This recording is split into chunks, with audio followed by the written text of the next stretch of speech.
Mr. Obi, thank you so much for being with us. You are certainly the most popular presidential candidate in Nigeria right now among young people. There is just so much momentum behind you. But here's the problem.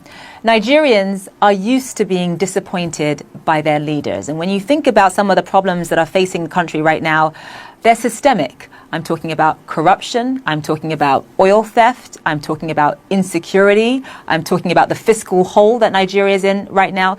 Can all of that really be solved by one person?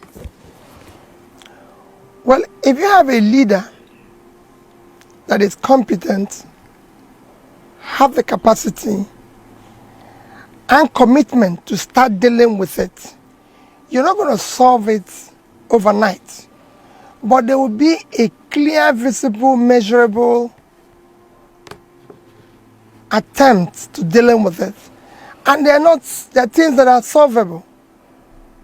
They're things that can be dealt with decisively. But you have to have a leader that, if you look at what he's been able to do in the past, you can say yes. Nigeria, as you know, is broke. It is barely able to service its debt. It spends so much more than it earns. What are your plans? Just from a concrete perspective, what are your plans to take Nigeria's economy off of life support? Well, a variety of things. One is that you have to deal decisively with the issue of security.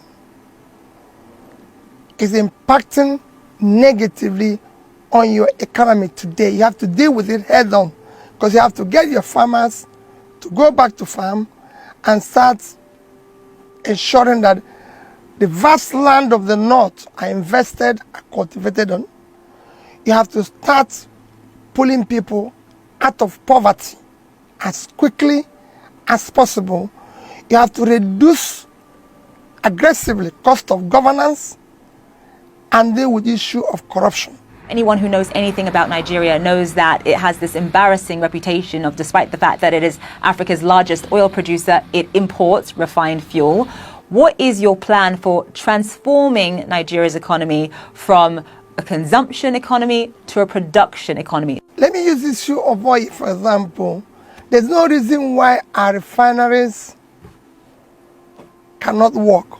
There's no reason why we should not encourage private sector to build refineries and operate them.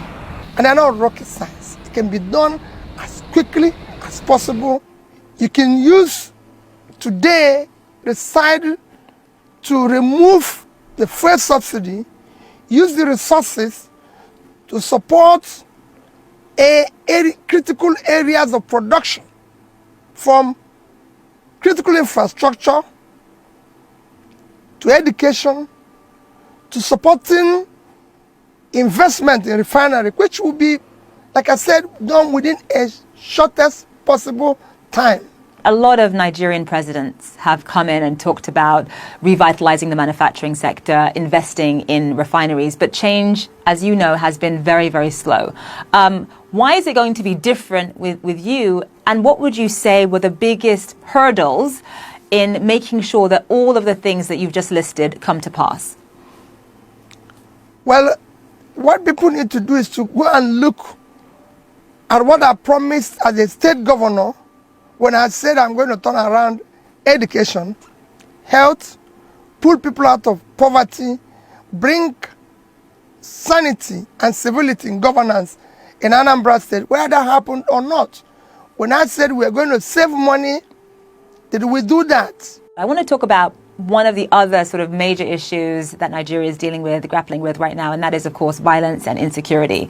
You can barely travel from one part of Nigeria to another without fearing for your life. And I'm talking about kidnapping, I'm talking about banditry, I'm talking about terrorism, I'm talking about Boko Haram. What is your plan for that? You know, I did say that initially, that what we need to first head on is issue of security. Because unless you have security, the farmers can't go back. You can't attract investment. Nobody will ever want to go to an insecure place. And you can deal with that. There's so many, you need to do a lot of work, reorganize your security architecture, ensure that there's multi-level policing issue of state police has to be decisively dealt with. There's so many things you need to do. You need to bring in more personnel into the security system, equip them properly, ensure that they are properly motivated to deal with the issue of security, because the need it is the most important thing Nigeria needs today. As you know, you and I are both Nigerian, we're both Igbos, we're both from southeastern Nigeria. Nigeria is a very hard country to hold together. You've got 200 million people, so many different tribes, so many different competing interests and ideas. And when you think about the fact that, you're from the southeast, how easy is it going to be to rally Nigerians perhaps from the north behind you? That's got to be on your mind. That is what it was yesterday. And that's our problem.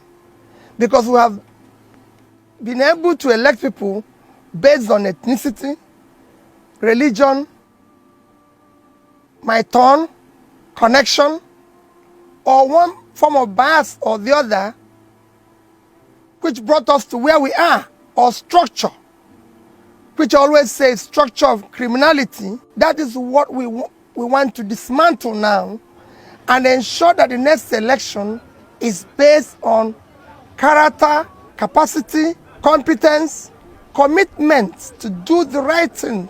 Nigeria is now not just in a physical mess, it is at the last stage to collapse. The people in the north don't have a secure place, they don't have good roads, they don't buy bread cheaper than people in the south. So is the people in the south. So all you hear about the ethnicity, religion, connection, my turn, is elite conspiracy to keep Nigeria underdeveloped. But now we've reached the edge. We can no longer continue this way. Mr. Obi, thank you so much for joining us on the program. Thank you for having me. Thank you.